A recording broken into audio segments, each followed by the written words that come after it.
పెహల్గాం దాడికి పాల్పడింది పాకిస్తాన్ లష్కర్ గ్రూపేనని ఎన్ఐఏ తేల్చేసింది. కీలక సూత్రధారి హఫీజ్ సయీద్ అంటూ చార్జ్షీట్ వేసింది. అయితే హఫీజ్ ను భారత్ కు రప్పించడం సాధ్యమేనా?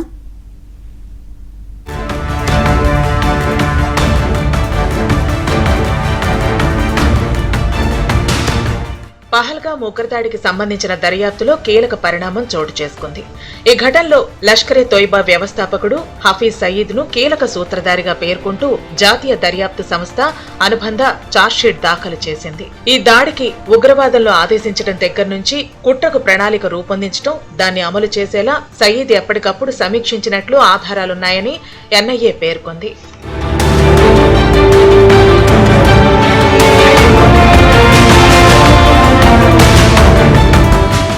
పహల్గాం ఉగ్రదాడి కేసులో ఇప్పటికే 1597 పేజీల చార్జ్షీట్ ను ఎన్ఐఏ కోర్టుకు సమర్పించింది. దీనికి అనుబంధంగా మరోసారి అభియోగ పత్రాలను దాఖలు చేసింది. ఇందులో సీమాంతర ఉగ్రవాదం, హఫీజ్ సయీద్ పాత్ర, ఉగ్రవాదులకు పాక్ అండ వంటి అంశాలను పొందుపర్చింది. గతేడాది డిసెంబర్ 15న దాఖలైన తొలి చార్జ్షీట్ లో పాకిస్తానీ హ్యాండ్లర్ సాజిద్ తో పాటు 2025లో జూలైలో జరిగిన ఆపరేషన్ మహాదేవ్ లో భద్రతా బలగాలు హతమార్చిన 3 ఉగ్రవాదులు, అరెస్టైన 2 నిందితులను ఎన్ఐఏ పేర్కొంది.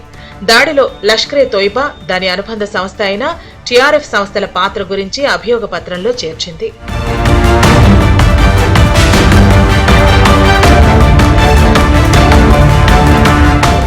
లష్కరే ఈ తోయిబా చీఫ్ హఫీజ్ సయీద్ పాకిస్తాన్లో ఉన్నారు. అక్కడుండి ఇక్కడి వారిని రెచ్చగొట్టి నెత్తుటేర్లు పారించడమే పనిగా పెట్టుకున్నారు. జమ్మూ కాశ్మీర్లోని పహల్గాంలో ఏప్రిల్ 22, 2025న జరిగిన ఉగ్రదాడిలో 26 మంది మృతి చెందారు.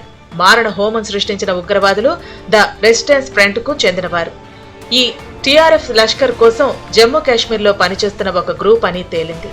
హఫీజ్ సయీద్ పై చార్జ్షీట్ వేసినా అతన్ని ఇండియాకు తెప్పించలేరు. ఎందుకంటే పాకిస్తాన్లో దర్జాగా తిరుగుతున్నారు హఫీజ్ సయీద్. పైగా ఆయన ఉగ్రవాది కాదంటోంది Pak.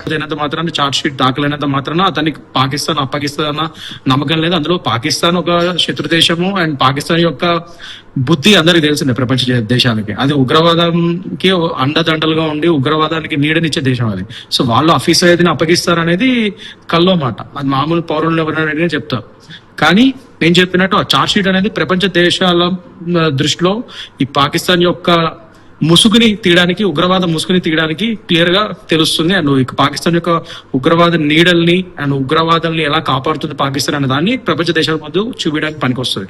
At the same time అతని మీద మన దేశంలో చార్జ్ షీట్ దాఖలే కేసు ముందుకెళ్లి కోర్టులో వాదోపవాదాలు ఇది ఏదైతే కోర్టు ట్రయల్ నడుస్తుందో దాని ప్రకారంగా అతను ఒక ప్రొక్లైమ్డ్, అతను ఎట్లాగో మన దేశానికి రాడు, ఆ హియరింగ్స్ అటెండ్ కాడు కాబట్టి అతను ఒక ప్రొక్లైమ్డ్ ఒఫెండర్ కింద అతన్ని మనము నిర్ధారించవచ్చు.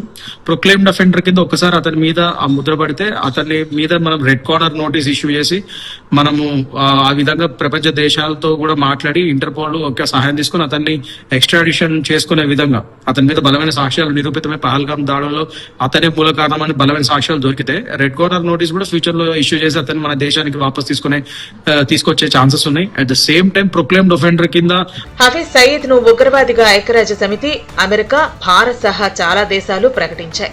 లష్కరే తైబాను నిషేధించాయి. అయినా పాకిస్తాన్ మాత్రం స్పందించడం లేదు.